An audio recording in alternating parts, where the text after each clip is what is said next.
Hello students, this is Saiba Hashim, your EVS teacher. आज हम पढ़ने वाले हैं chapter number 4, fun and games. There is a lot of truth in the old saying, all work and no play makes Jack a dull boy. Most of us work very hard. Our lives would become dull and boring if we did not take a break from work. Doing something different from the routine is called recreation. It makes us feel relaxed and fresh. It gives us more energy to be the next day's routine. This is a lot, मतलब सबसे बड़ा हकीकत है। हमने कहावत बचपन में सुनी थी कि ज़्यादा वर्क इंसान को डल बना देता है। इन्होंने कुछ इस तरह से रखा है कि all work and no play make Jack a dull boy. सिर्फ काम करना बिना खेले हुए जैक एक डल बॉय बन जाएगा। हम में से ज़्यादातर लोग हार्ड वर्क करते हैं, इसी वजह से our lives would become dull and boring if we did not take any break from work. अगर हम अपने काम से ब्रेक ना लें और रेगुलर काम करते रहे, हार्ड वर्क करते रहे, तो हमारी लाइफ बहुत ज़्यादा बोरिंग और डल हो जाएगी। कुछ भी नया करना, अपने रूटीन से हटकर, doing something different from the routine, अपने रूटीन से हटकर कुछ भी डिफरेंट करना रिक्रिएशन कहलाता है। It makes us relax and fresh. ये हमें रिलैक्स्ड और फ्रेश फील कराता है। It give us more energy to being the next days routine.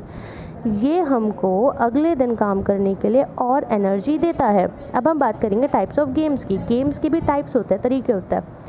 तो फर्स्ट हमको दे रखा है इन्होंने, games that we play inside the house are called indoor games. वो गेम जो हम घर के अंदर खेलते हैं उन्हें इंडोर गेम्स कहते हैं, जैसे लूडो, स्नेक एंड लैडर जिसको हम सांप सीढ़ी कहते हैं, कैरम, चेस, etc.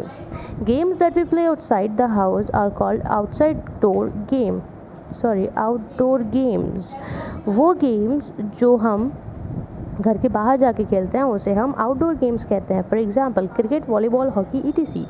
जैसे क्रिकेट वगैरह ये सब बाहर हम खेलते हैं, प्लेग्राउंड में खेलते हैं, ये हमारी कहलाते हैं इन आउटडोर गेम्स। आगे हम पढ़ेंगे rules of games. All games have rules and it is important to know the rule of the game. One way to avoid fight is to know the rules and play the game in a fair manner.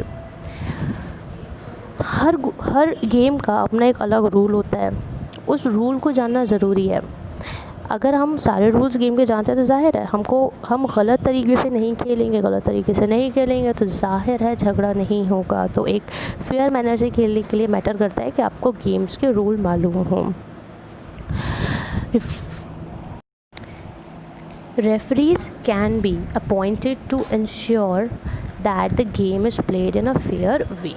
तो specially referees को appoint किया जाता है देखने के लिए कि game सही तरीके से, ईमानदारी से, फेयरली खेला जा रहा है या नहीं।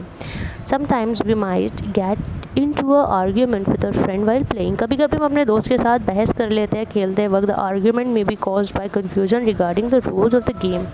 इस आर्ग्यूमेंट की वजह ये हो सकती है कि हमको गेम के रूल्स नहीं मालूम और उसके कन्फ्यूजन की वजह से हमें आपस में बहस हो जाए या झगड़ा हो जाए। In such a situation it is always to take the help of an elder और सीनियर। ऐसी कंडीशन में हमेशा अपने एल्डर या सीनियर की हेल्प लेनी चाहिए जिसको ज़्यादा बेहतर नॉलेज हो। Tell them the problem and accept their advice और सजेशन। उनको अपनी प्रॉब्लम बताओ और फिर जो भी वो सॉल्यूशन दे उसको एक्सेप्ट करो। We can play a game in a good manner by doing the following. हम गेम को गुड मैनर में खेल सकते हैं इन कुछ रूल्स को या इन बातों को फॉलो करके। Don't hit anyone during the play.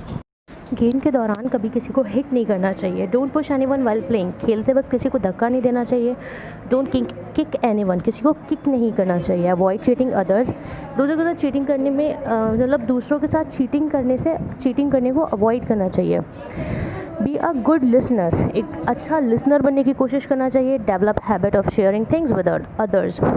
लोगों के साथ चीज़ें शेयर करने की हैबिट होना चाहिए। Don't abuse anyone if you differ them. किसी को अब्यूज़ नहीं करना चाहिए। While making strategy discuss